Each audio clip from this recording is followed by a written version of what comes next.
नमस्कार दोस्तों, स्वागत है आपका आपके अपने YouTube चैनल पर। आज के इस वीडियो में हम लोग बात करने वाले हैं आरपीएससी के द्वारा जो सेकंड ग्रेड का पेपर आयोजित हुआ है सेकंड शिफ्ट का, यानी आरपीएससी द्वारा सेकंड शिफ्ट में जो सेकंड ग्रेड का पेपर आयोजित हुआ है उसके जीके के जो प्रश्न हैं उनके सॉल्यूशन को लेकर हम लोग बात करने वाले हैं। तो चलिए वीडियो की शुरुआत करते हैं, लेकिन उससे पहले यदि आप लोग चैनल पर नए हैं तो चैनल को सब्सक्राइब कर लें, साथ ही साथ बेल आइकन को प्रेस कर लें जिससे आपको आने वाले वीडियोज़ की नोटिफिकेशन मिलती रहे। तो चलिए शुरुआत करते हैं। पहला प्रश्न है, दुग्ध उत्पादन की दृष्टि से भारत का विश्व में कौन सा स्थान है? यानी दूध उत्पादन में भारत का स्थान पूछा है, तो इसका आंसर हो जाएगा ऑप्शन नंबर 3, यानी दुग्ध उत्पादन में भारत का विश्व में पहला स्थान है। ऑप्शन नंबर 3 हमारा करेक्ट आंसर हो जाएगा। अगला प्रश्न है, अंकटाड की 2022 की विश्व निवेश रिपोर्ट के अनुसार 2021 में विदेशी प्रत्यक्ष विनियोग यानी एफडीआई जो है, फॉरेन डायरेक्ट इन्वेस्टमेंट, विनियोग प्राप्त करने वाले चोटी के 20 मेजबान देशों में भारत का कौन सा स्थान रखा गया है? तो भारत का स्थान रखा गया है 7वां। ऑप्शन नंबर 1 हमारा करेक्ट आंसर हो जाएगा। अगला प्रश्न है, भारतीय वस्त्र उद्योग के संदर्भ में निम्न में से कौन सा कथन सही है? वस्त्र उद्योग भारत में प्रत्यक्ष रूप से करीब 4.5 करोड़ लोगों को रोजगार प्रदान करता है। ये कथन बिल्कुल सही है। दूसरा कथन है, वस्त्र उद्योग की संपूर्ण मूल्य श्रृंखला के लिए आधुनिक औद्योगिक इंफ्रास्ट्रक्चर सुविधाओं के विकास के लिए सरकार ने सभी राज्यों में प्रधानमंत्री मेगा एकीकृत टेक्सटाइल रीजन व अपैरल पार्कों की स्थापना को मंजूरी दी है। तो ये जो पीएम मित्रा योजना है ये आपके 7 राज्यों में लागू है, यानी ऑल इंडिया में लागू नहीं है। तो कथन भी हमारा गलत हो जाएगा। तो ऑप्शन नंबर 1 हमारा करेक्ट हो जाएगा। तो ऑप्शन हो जाएगा आपका 3, कथन 1 सही है। अगला प्रश्न है, विश्व बैंक द्वारा वर्ष 2019 के लिए तैयार की गई कारोबार में सुगमता रैंकिंग में भारत विश्व में किस स्थान पर है? यानी 2019 में वर्ल्ड बैंक के द्वारा जो कारोबार सुगमता सूचकांक जारी किया गया था, जो रैंकिंग जारी की गई थी, उसमें भारत का स्थान बताना है। तो उसमें भारत का स्थान था 63वां। ऑप्शन नंबर 3 हमारा करेक्ट आंसर हो जाएगा, 63वां स्थान। आगे बात करते हैं अगले प्रश्न की। अगला प्रश्न है, उच्च न्यायालय ने निःशुल्क शिक्षा के अधिकार को निम्नलिखित में से किस अधिकार का हिस्सा बनाया है? यानी हमारा जो सुप्रीम कोर्ट है उसने निःशुल्क शिक्षा का जो अधिकार है, जो कि भारतीय संविधान के अनुच्छेद 21 में दिया गया है, इसको किस अधिकार के तहत माना है? तो अनुच्छेद 21 का संबंध है प्राण और दैहिक स्वतंत्रता। इसका मतलब इसको जीवन का अधिकार माना गया है। ऑप्शन नंबर 4 आपका करेक्ट आंसर हो जाएगा। अगला प्रश्न है, विभाजन के परिणाम स्वरूप पाकिस्तान के लिए एक अलग संविधान सभा की स्थापना की गई और कुछ प्रांतों के प्रतिनिधि सभा के सदस्य नहीं रहे, इसलिए विधानसभा की कुल सदस्य संख्या, विधानसभा नहीं होगी यहाँ संविधान सभा होगी, संविधान सभा की कुल सदस्यता कम हो गई और ये जो सदस्यता कम हुई ये कितनी हो गई? तब हमारा आंसर होगा 299। ऑप्शन नंबर 1 आपका करेक्ट आंसर हो जाएगा। अगला प्रश्न है, भारत सरकार अधिनियम 1919 के तहत भारतीय विधान परिषद में कितने सदस्यों की नियुक्ति की जानी थी? तो अब यहाँ इसमें कोई भी ऑप्शन नहीं है, क्योंकि इसके तहत केंद्रीय स्तर पर 2 सदनों की व्यवस्था की गई थी। इसमें एक का नाम था राज्य परिषद जिसमें 60 सदस्य हुआ करते थे, और दूसरा जो सदन है उसका नाम था केंद्रीय विधान परिषद जिसमें 145 सदस्य हुआ करते थे। तो ये दोनों इस ऑप्शन में नहीं है, तो मेरे हिसाब से क्वेश्चन डिलीट होना चाहिए। अगला प्रश्न है, किस भारत सरकार अधिनियम के तहत भारत में संघ और प्रांतीय स्वायत्तता की शुरुआत की गई? तो इसका आंसर हो जाएगा आपका भारत सरकार शासन अधिनियम 1935, यानी भारत शासन अधिनियम 1935 में भारत में संघ और प्रांतीय स्वायत्तता जो है उसकी शुरुआत की गई थी। अगला प्रश्न है, भारतीय संविधान में 11वां मौलिक कर्तव्य किस वर्ष जोड़ा गया? तो ये जोड़ा गया था 86वें संविधान संशोधन 2002 के द्वारा। ऑप्शन नंबर 3 हमारा करेक्ट आंसर हो जाएगा, 2002। अगला प्रश्न है आप लोगों के सामने, प्रश्न नंबर 10, और इसमें आपको दे रखा है, निम्नलिखित में से कौन सा विकल्प सही नहीं है? यानी हमें एक वो विकल्प बताना है जो सही नहीं है। तो पहला विकल्प है आपके सामने, व्यक्तिगत जिम्मेदारी, अनुच्छेद 75(2), ये बिल्कुल सही है। दूसरा, किसी मंत्री को पद की शपथ, अनुच्छेद 75(5), ये आपका गलत हो जाएगा। यानी ऑप्शन नंबर 2 जो है इस प्रश्न का सही आंसर होगा, क्योंकि ये गलत है, शपथ का उल्लेख इसमें नहीं। सामूहिक उत्तरदायित्व ये आपका 75(3) में है और मंत्रियों की नियुक्ति 75(1) में है। तो इस प्रकार से शपथ का जो उल्लेख है ये अनुच्छेद 75(4) में है, 75(4). तो ऑप्शन नंबर 2 हमारा करेक्ट आंसर हो जाएगा। अगला प्रश्न है, निम्नलिखित में से कौन सा विकल्प सही नहीं है? तो पहला है प्रबंध में श्रमिकों की भागीदारी, अनुच्छेद 42 है, तो यही आपका गलत हो जाएगा। तो ऑप्शन नंबर 1 हमारा इस प्रश्न का करेक्ट आंसर हो जाएगा, क्योंकि ये 42A में नहीं है। आगे ऑप्शन यदि हम देखें तो ग्राम पंचायतों की स्थापना अनुच्छेद 40 बिल्कुल सही है। कार्यपालिका से न्यायपालिका का पृथक्करण अनुच्छेद 50 बिल्कुल सही है। समान नागरिक संहिता अनुच्छेद 44 बिल्कुल सही है। आगे बात करते हैं, भारतीय संविधान का कौन सा अनुच्छेद अंतर्राष्ट्रीय शांति और सुरक्षा की अभिव्यक्ति करता है? तो इसका आंसर हो जाएगा आपका अनुच्छेद 51। अनुच्छेद 51 जो है ये भारतीय विदेश नीति की झलक आप में दर्शाता है, और ये अंतर्राष्ट्रीय शांति और सुरक्षा में अभिव्यक्ति की भावना से इस अनुच्छेद में निहित है। आगे बात करते हैं प्रश्न नंबर 13 की, किसी क्षेत्र को अनुसूचित क्षेत्र घोषित करने की शक्ति किसके पास है? तो ये शक्ति है भारत के राष्ट्रपति के पास। ऑप्शन नंबर 2 हमारा करेक्ट आंसर हो जाएगा। अगला प्रश्न है आप लोगों के सामने, यह प्रश्न है, शीत युद्धोत्तर विश्व में किसने सभ्यताओं के टकराव, यानी इंग्लिश अगर आप देखोगे तो इसकी एक क्लैश ऑफ सिविलाइजेशन, ये सैमुअल पी हंटिंगटन की पुस्तक है, सभ्यताओं का टकराव, clash of civilization, Samuel P Huntington. Option number 1 हमारा करेक्ट आंसर हो जाएगा। अगला प्रश्न है, एक तरफ आपको सूची P दे रखी है और दूसरी तरफ आपको सूची R दे रखी है, यानी एक तरफ आपको दल का नाम दे रखा है और दूसरा तरफ आपको इसका गठन का वर्ष दे रखा है। तो पहला दल है AIDMK। AIDMK की स्थापना हुई थी 1972 में, यानी पहला जो ए ऑप्शन है वो सुमेलित हो जाएगा 2 से। फिर BJD, बीजू जनता दल, इसकी स्थापना हुई थी 1997 में, यानी बी जो है वो सुमेलित हो जाएगा 1 से।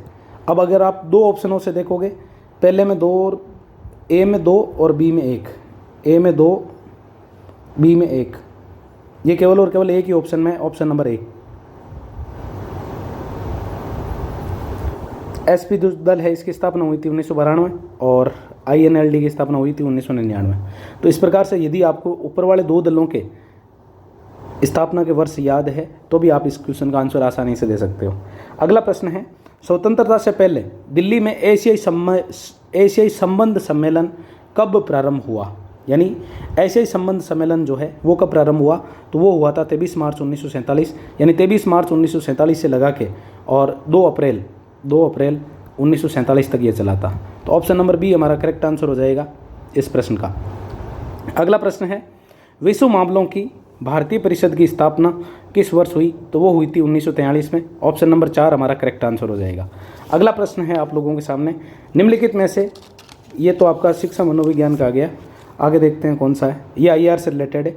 सोवियत संघ में ग्लासनोस्ट और पेस्ट्राइका की प्रतिक्रियाओं का प्रारंभ किसने किया? तो इसका आंसर हो जाएगा आपका मिखाइल गोर्बाचोव। ऑप्शन नंबर 4 आपका करेक्ट आंसर हो जाएगा।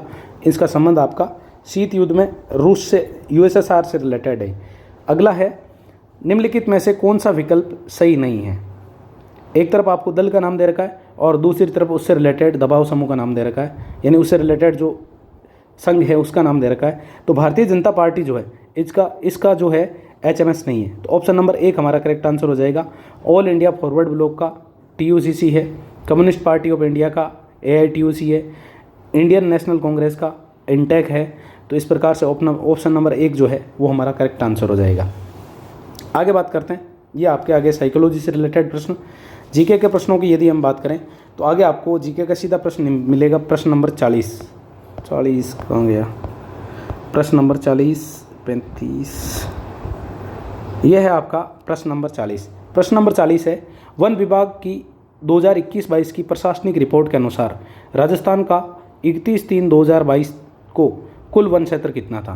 तो 2021-22 की जो प्रशासनिक रिपोर्ट है, 2021-22 की प्रशासनिक रिपोर्ट के अनुसार राजस्थान में जो अभिलेखित वन क्षेत्र है वो वन क्षेत्रफल है आपका 32,863 वर्ग किलोमीटर। अब यदि हम देखें तो इसमें कोई सा भी एक ऑप्शन नहीं है जो 32,863 हो, तो 32,863 के लगभग नज़दीक ऑप्शन बैठता है हमारा 32,862.5। ऑप्शन नंबर 2 हमारा करेक्ट आंसर हो जाएगा। अगला प्रश्न, राजस्थान में अलसी उत्पादक प्रमुख जिले कौन कौन से हैं? राजस्थान में अलसी का जो उत्पादन होता है वो हड़ौती संभाग में होता है। हड़ौती संभाग, क्योंकि मसालों के लिए हड़ौती संभाग प्रसिद्ध है, तो हड़ौती संभाग वाले जिले आपके बाराकोटा, बूंदी और झालावाड़। ऑप्शन नंबर 2 हमारा करेक्ट आंसर हो जाएगा।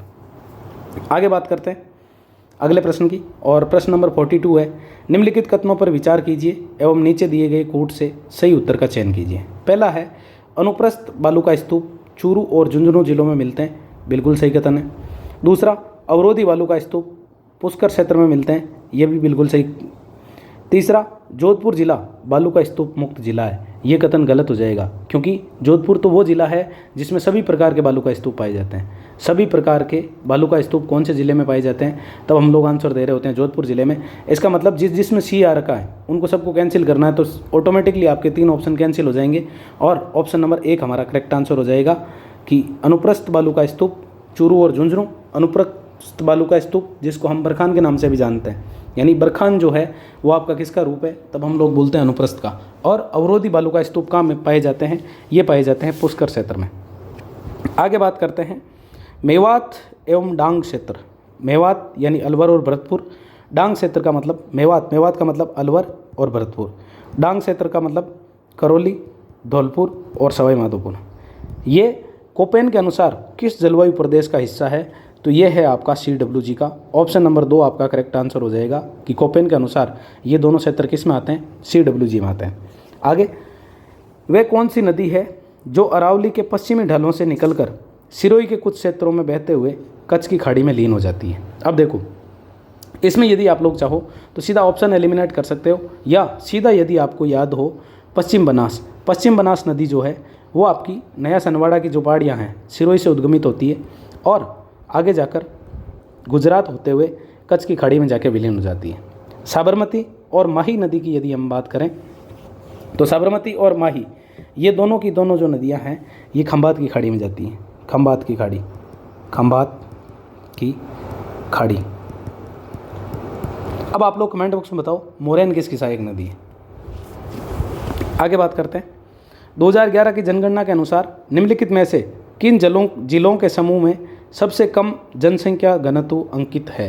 राजस्थान में सबसे कम जनसंख्या घनत्व वाले जिलों की यदि हम बात करें तो सबसे पहले है जैसलमेर, सबसे कम जनघनत्व किसका है, जैसलमेर। उसके बाद बीकानेर के बाद 3 नंबर पे आता है बाड़मेर, 4 नंबर पे आता है चूरू और 5 नंबर पे आता है जोधपुर। अब हमें इस विकल्प में से ढूंढना है कि हमें कौन कौन से ऑप्शन दे रखे हैं। जैसलमेर, बीकानेर, पाली नहीं है, फिर बाड़मेर, बीकानेर, जैसलमेर, बाड़मेर, बीकानेर, जैसलमेर, ये आपके टॉप 3 जिले जिनका जनघनत्व जो है सबसे कम अंकित किया गया है। तो ऑप्शन नंबर 2 हमारा करेक्ट आंसर हो जाएगा, जैसलमेर, बाड़मेर और बीकानेर। अगला, क्योंकि बहुत अच्छे ऑप्शन बनाए इसने। अगला ऑप्शन देखो आप, जैसलमेर, बीकानेर और चूरू का बाड़मेर से ज़्यादा है। फिर बीकानेर, बाड़मेर और जोधपुर का जो जनघनत्व है ये आपका बाड़मेर और बीकानेर दोनों से ज़्यादा है। तो इसका मतलब सबसे कम हमें बताना था, तो आंसर हो जाएगा आपका ऑप्शन नंबर 2। आगे बात करते हैं अगले प्रश्न की। अगला प्रश्न बहुत ही अच्छा है। एक तरफ आपको पशुधन दे रखा है और दूसरी तरफ उससे रिलेटेड नस्ल दे रखी है, आपको इसको सम्मिलित करना है। अब देखो, सबसे पहले यदि हम बात करें भेड़ की नस्ल है नाली, जो कि हनुमानगढ़ वाले क्षेत्र में पाई जाती है। और हनुमानगढ़ में घग्गर नदी का जो अपवा क्षेत्र है उसमें जो भेड़ पाई जाती है उसका नाम क्या है, नाली, यानी ए जो है वो सम्मिलित हो जाएगा 2 से। फिर गोवंश की नस्ल की यदि हम बात करें तो गोवंश की नस्ल है सांचौरी, तो ऑप्शन नंबर बी जो है ये आपका सम्मिलित हो जाएगा 4 से। फिर भैंस की है सुरती, ऑप्शन नंबर सी जो है ये आपका 1 से सम्मिलित हो जाएगा। और बकरी की नस्ल जो है वो है बर्बरी, जो कि सुंदरता के लिए प्रसिद्ध है, तो डी आपका सम्मिलित हो जाएगा 3 से, यानी 2 4 1 3 2 4 1 3 2 4 1 3, ऑप्शन नंबर 1 आपका करेक्ट आंसर हो जाएगा। आगे बात करते हैं अगले प्रश्न की, और अगला प्रश्न है राजस्थान के निम्नलिखित में से कौन सा जिला राज्य का प्लास्टिक हब माना जाता है, तो हमारा आंसर हो जाएगा अलवर जिला, क्योंकि सबसे ज़्यादा मेजर इंडस्ट्री की यदि हम बात करें तो आपके अलवर में स्थित है और अलवर जो है उसको प्लास्टिक हब के रूप में विकसित किया जा रहा है। तो ऑप्शन नंबर 1 हमारा करेक्ट आंसर हो जाएगा। प्रश्न नंबर 48 है कोलवी कंदरा यानी कोलवी की गुफाएं, जो कि क्या है, बौद्ध गुफाएं हैं, और चांदखेड़ी जैन धार्मिक स्थल है, ये किस जिले में स्थित है, तो ये आपके राजस्थान के झालावाड़ जिले में स्थित है। ऑप्शन नंबर 2 हमारा करेक्ट आंसर हो जाएगा। तो इस प्रकार से ये आपके 48 प्रश्न हो गए।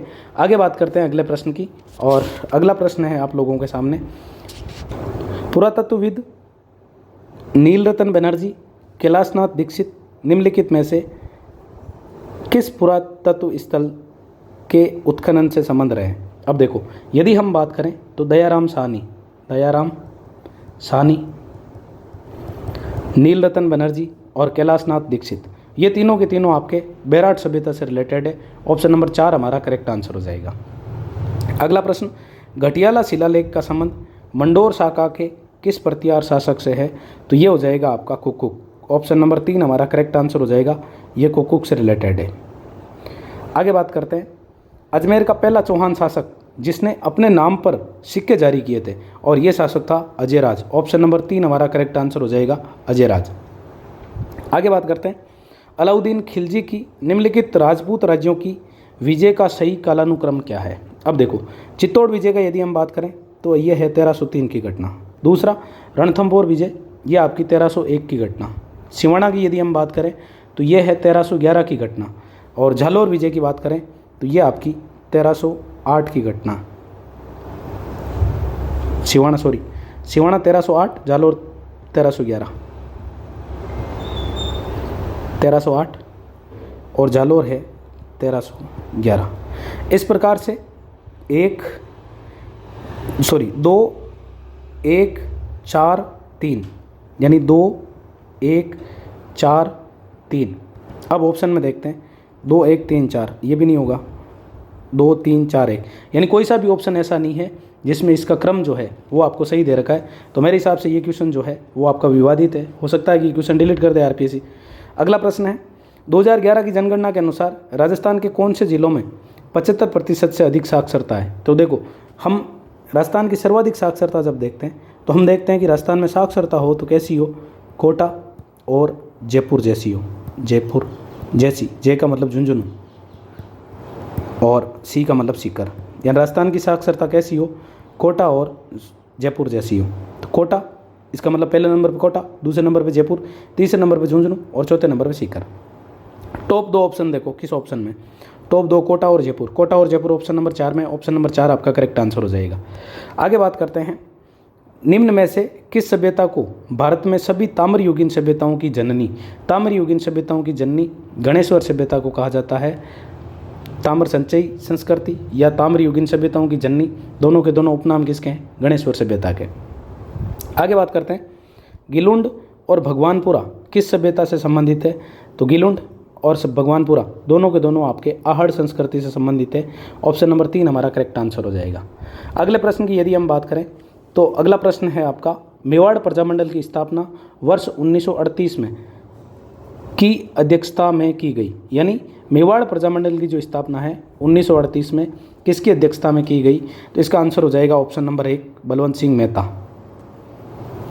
आगे बात करते हैं अगले प्रश्न, मेव कर्षक आंदोलन का मुख्य नेता कौन था? मेव कर्षक आंदोलन जिसका संबंध राजस्थान के अलवर जिले से है, हमें पूछा है कि इसका मुख्य नेता कौन था? तो इसका मुख्य नेता था यासीन खान। ऑप्शन नंबर 1 हमारा करेक्ट आंसर हो जाएगा। अगला प्रश्न, खानवा के युद्ध में किसने राणा सांगा का पक्ष बदलकर बाबर का साथ दिया? तो वो दिया था सलदी तंवर। ऑप्शन नंबर 4 हमारा करेक्ट आंसर हो जाएगा।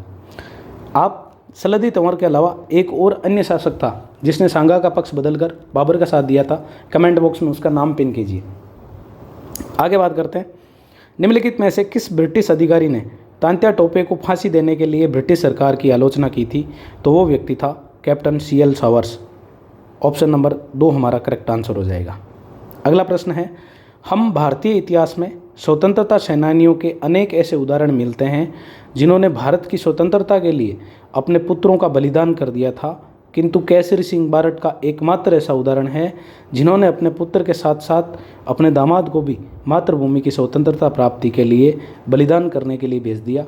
ये कथन किसका है? तो ये कथन है रास बिहारी बोस का। ऑप्शन नंबर 3 हमारा करेक्ट आंसर हो जाएगा। अगला प्रश्न है, निम्नलिखित में से कौन सा मंदिर स्थापत्य कला की मारू गुजर शैली का है? तो मारू गुजर शैली की बात की है तो मारू गुजर शैली का हो जाएगा आपका किराड़ू का सोमेश्वर मंदिर। ऑप्शन नंबर 4 हमारा करेक्ट आंसर हो जाएगा। अगला प्रश्न, कलाकार निहाल चंद चित्रकला के किस स्कूल से संबंधित है? बहुत बार पूछा हुआ प्रश्न है, रिपीटेड क्वेश्चन है। ये आपके राजस्थान की किशनगढ़ स्कूल से रिलेटेड है। ऑप्शन नंबर 3 हमारा करेक्ट आंसर हो जाएगा। आगे बात करते हैं, राजस्थान में त्योहारों की शुरुआत श्रावणी तीज से होती है और अंत कौन से त्यौहार से होता है? तो राजस्थान में त्योहारों को लेकर एक कहावत प्रचलित है, तीज त्योहारा बावड़ी लेब डूबी गणगौर। इसका मतलब त्योहारों की शुरुआत तो कहाँ से होती है? श्रावणी तीज से, यानी तीज त्योहारा बावड़ी, यानी त्योहारों की शुरुआत जो है वो आपकी कहाँ से होती है? श्रावणी तीज से। लेकिन इसका जो अंत होता है ले डूबी गणगौर, यानी गणगौर से होता है। तो ऑप्शन नंबर 2 हमारा करेक्ट आंसर हो जाएगा। अगला प्रश्न है, सिरोही राज्य का राजस्थान में पूर्ण विलय कब हुआ? तो सिरोही का राजस्थान में पूर्ण विलय राजस्थान के एकीकरण के 7वें चरण में होता है, 7वां चरण।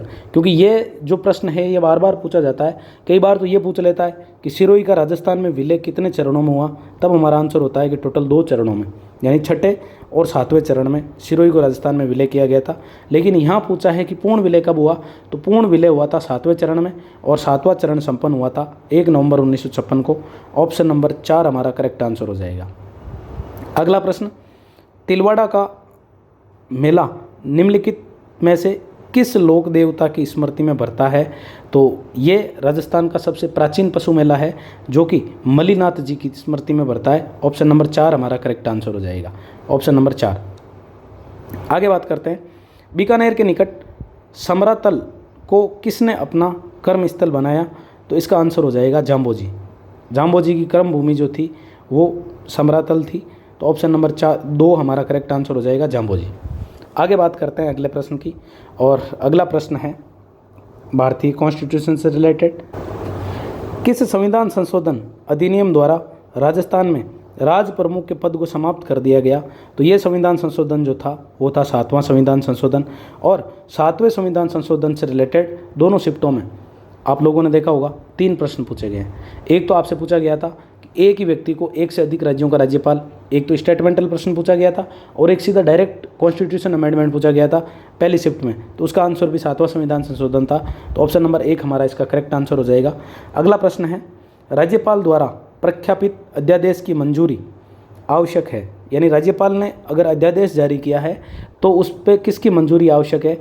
तब हमारा आंसर होगा कि उस पर राज्य का जो विधानमंडल है, यानी जिन राज्यों में द्विसदनीय व्यवस्था है वहाँ विधानमंडल की, और जहाँ पे एक सदन है वहाँ पे विधानसभा की।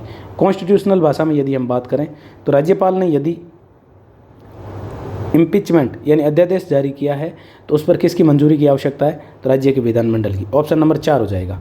अगला प्रश्न है, आपातकाल के दौरान राजस्थान के मुख्यमंत्री कौन थे? अब देखो, आपातकाल की बात यदि हम करें तो एक तो आपका था राष्ट्रीय आपातकाल जो कि नेहरू के समय लगा था आपातकाल, और दूसरा राष्ट्रपति शासन जो कि 1975 में लगा था, 25 जून 1975। अब देखो, आपातकाल की यदि हम बात करें तो 1962, और 1962 में राजस्थान के जो मुख्यमंत्री थे वो थे मोहनलाल सुखाड़िया। लेकिन यदि प्रश्न हम लोगों से ये पूछा जाए कि राष्ट्रपति शासन के समय राजस्थान के राज्यपाल कौन थे, तब हमारा आंसर होता है हरिदेव जोशी। अगला प्रश्न है, मध्यकाल में खनगा एक प्रकार का क्या था? तो ये थोड़ा सा अजीबोगरीब सा प्रश्न है, तो इसको एक बार हम स्किप करते हैं। जैसे यदि मुझे इसका आंसर मिला तो मैं आप लोगों के लिए कमेंट बॉक्स में इसको पिन कर दूंगा, तो आप वहाँ से देख सकते हैं। अगला प्रश्न है, गौरी नृत्य का संबंध किस जनजाति से? गौरी नृत्य जो है इसका संबंध भील जनजाति से। ऑप्शन नंबर 4 हमारा करेक्ट आंसर हो जाएगा, भील जनजाति। अगला प्रश्न है, अहिरवाटी बोली राजस्थान के किस क्षेत्र में बोली जाती है? अहिरवाटी बोली जाती है मेवात क्षेत्र में। मेवात क्षेत्र में जो भाषा बोली जाती है उसको वो कहते हैं हम अहिरवाटी, और ऑप्शन नंबर 2 हमारा इसका करेक्ट आंसर हो जाएगा।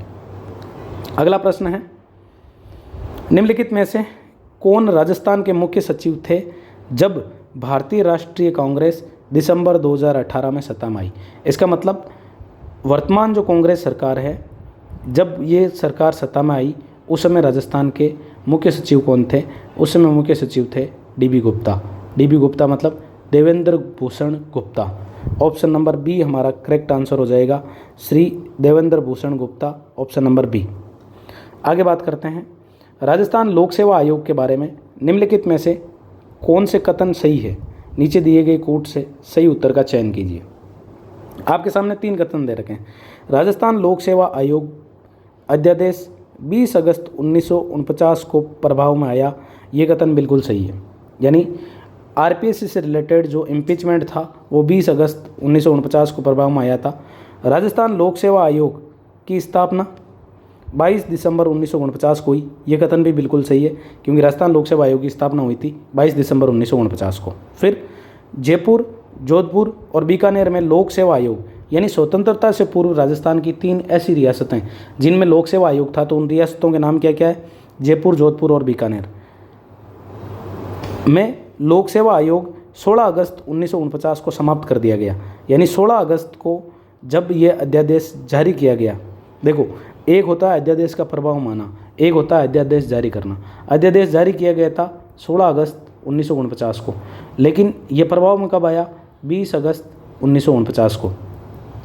तो जब अध्यादेश जारी किया गया था 16 अगस्त 1949 को, उस दिन हमारी जो 3 लोक सेवा परिषद RPSC जो थी लोक सेवा आयोग, कहाँ, जयपुर, जोधपुर और बीकानेर में, उनको क्या कर दिया गया? समाप्त कर दिया गया। तो इस प्रकार से हमारे तीनों कथन सही है, तो A, B, C तीनों सही है। ऑप्शन नंबर बी हमारा करेक्ट आंसर हो जाएगा।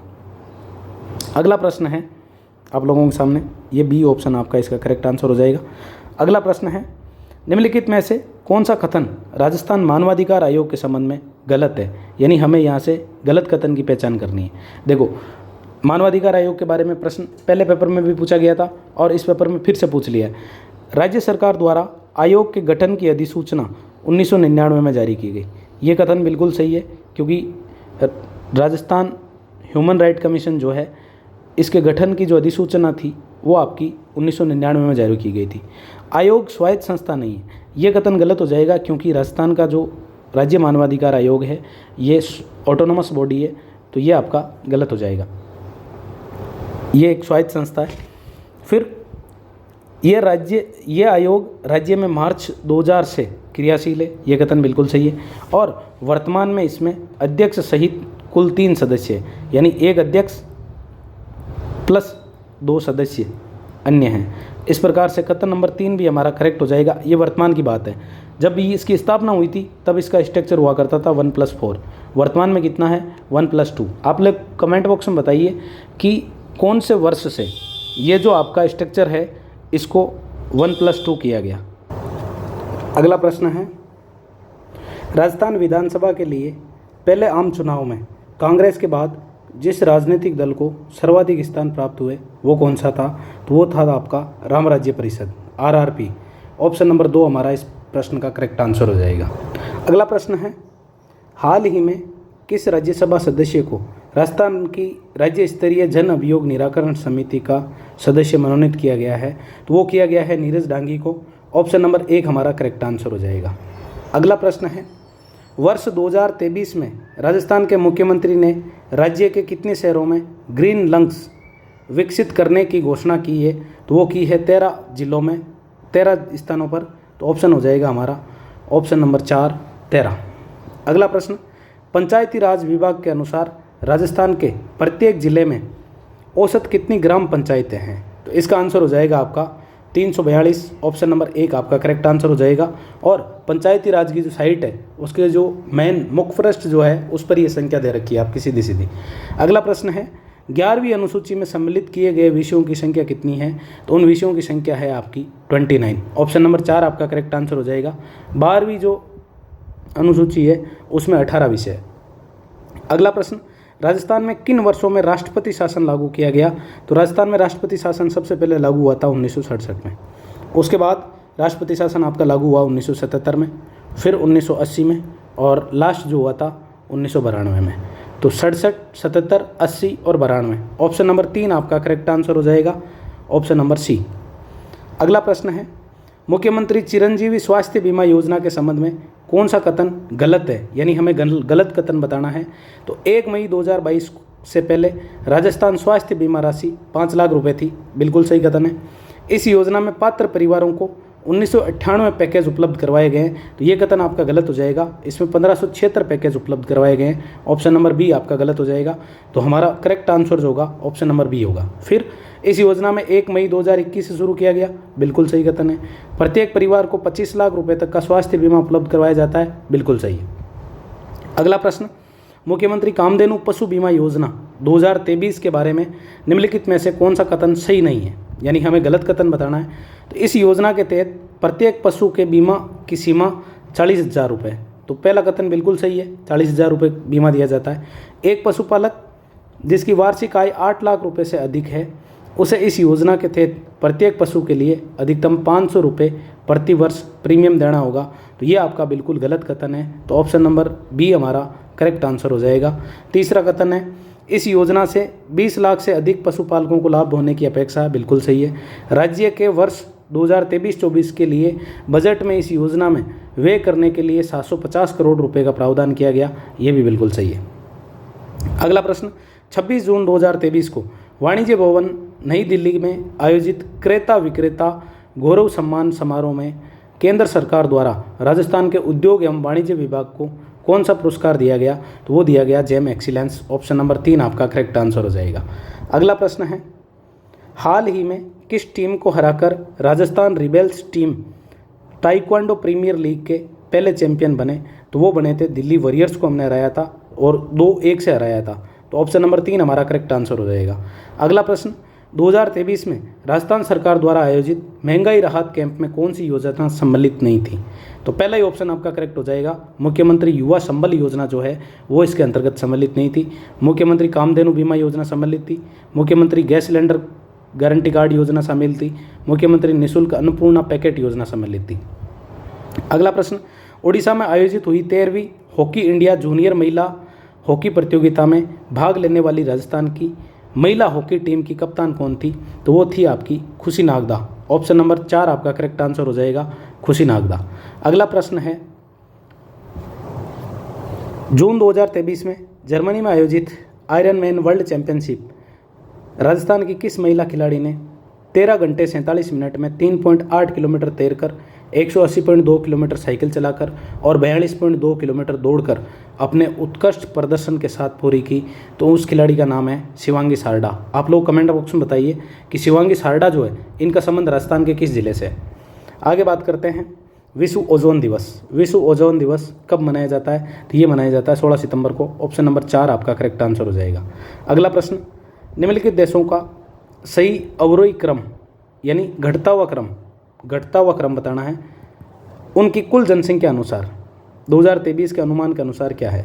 तो देखो ये 4 देश है, यूके, जापान, बांग्लादेश और मिस्र। इनमें सबसे ज़्यादा जनसंख्या बांग्लादेश की, यानी ऑप्शन सी सबसे पहले होना चाहिए। सी सबसे पहले 3 और 4 दोनों ऑप्शन में। इसका मतलब पहला ऑप्शन कैंसिल हो गया, दूसरा ऑप्शन कैंसिल हो गया। अब आप ऑप्शन की सहायता से इस क्वेश्चन को सोल्व कर सकते हैं। कैसे? सी के बाद यदि हम बात करें ए की, यानी सी के बाद यूके और बी जापान, यूके और जापान में से ज़्यादा जनसंख्या किसकी है? तब हम लोग बता रहे होंगे कि ज़्यादा जनसंख्या किसकी है? जापान की। इसका मतलब तीसरा ऑप्शन नहीं हो सकता। तो ऑप्शन नंबर 4 हमारा करेक्ट आंसर हो जाएगा। सबसे ज़्यादा जनसंख्या इन ऑप्शनों में किसकी है? बांग्लादेश की। पहले नंबर पे बांग्लादेश, दूसरे नंबर पे जापान, तीसरे नंबर पे मिस्र और चौथे नंबर पे यूके। आगे बात करते हैं, राजस्थान की किस महिला खिलाड़ी ने उत्तराखंड की एंजल पुनीरा के साथ हाल ही में लखनऊ में आयोजित बैडमिंटन की ऑल इंडिया सब जूनियर रैंकिंग टूर्नामेंट के अंडर 15 मिक्स डबल का खिताब जीता है? तो उस खिलाड़ी का नाम है जगजीत कालरा। ऑप्शन नंबर 3 आपका करेक्ट आंसर हो जाएगा, जगजीत कालरा। अगला प्रश्न, गलत युग्म का चुनाव कीजिए।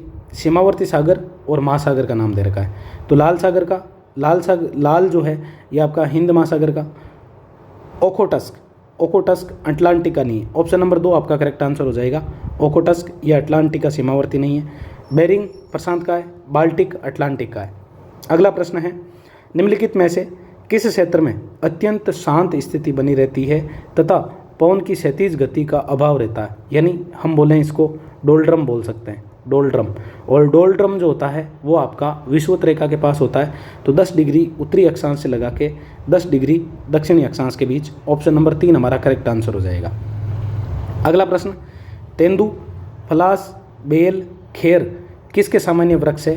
तो ये आपके शुष्क पर्णपाती वन के हैं। ऑप्शन नंबर 4 हमारा करेक्ट आंसर हो जाएगा। अगला प्रश्न है, इड्डू की जल विद्युत परियोजना किस राज्य में स्थित है? इड्डू की जल परियोजना पेरियार नदी पर केरल राज्य में स्थित है। ऑप्शन नंबर 1 हमारा करेक्ट आंसर हो जाएगा, केरल में। अगला प्रश्न है, एक तरफ आपको परमाणु शक्ति केंद्र दे रखा है और दूसरी तरफ आपको राज्य दे रखा है। हमें बताना है कौन सा सुमेलित नहीं है।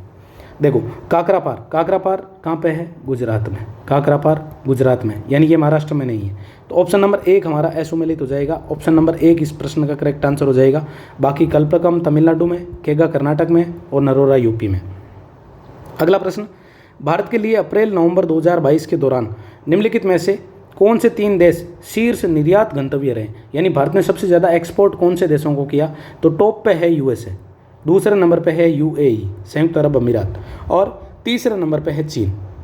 तो ऑप्शन नंबर 3 हमारा करेक्ट आंसर हो जाएगा, यूएसए, यूएई और चीन। ऑप्शन नंबर 3 करेक्ट आंसर हो जाएगा। अगला प्रश्न, वैश्वीकरण शब्द किसने दिया? यानी वैश्वीकरण जो शब्द है वो किसके द्वारा गढ़ा गया? तो ये गढ़ा गया था थियोडोर लेविट के द्वारा। ऑप्शन नंबर 1 हमारा करेक्ट आंसर हो जाएगा, थियोडोर लेविट। फिर निम्नलिखित में से हिमालय की सबसे पश्चिमी चोटी कौन सी है? तो सबसे पश्चिमी चोटी की यदि हम बात करें तो नामचा बरवा जो कि अरुणाचल प्रदेश में, गौरीशंकर और मंकालू दोनों की दोनों नेपाल में, और धौलागिरी आपका करेक्ट आंसर हो जाएगा, ऑप्शन नंबर बी। और लास्ट प्रश्न है, पूर्णा, गिरना, पंजारा किस नदी की सहायक शाखाएं हैं? तो ये आपकी ताप्ती नदी की सहायक शाखाएं हैं। ऑप्शन नंबर 2 आपका करेक्ट आंसर हो जाएगा। तो इस प्रकार से आपका ये सेकंड शिफ्ट का जो सेकंड ग्रेड का जीके का पेपर था उसका सॉल्यूशन मैंने मेरी तरफ से पूरी कोशिश की है कि आपको ऑथेंटिक सोर्स की सहायता से आंसर प्रोवाइड करवाए हैं। फिर भी हो सकता है किसी प्रश्न में मानवीय भूल हो गई हो, तो यदि आप लोगों को लगता है कि किसी क्वेश्चन में मिस्टेक है तो आप लोग कमेंट कर सकते हैं। लेकिन यदि आपको वीडियो पसंद आता है तो आप इसको अपने अन्य दोस्तों तक भी शेयर करें ताकि ज़्यादा से ज़्यादा लोगों को इसका फ़ायदा मिल सके। धन्यवाद।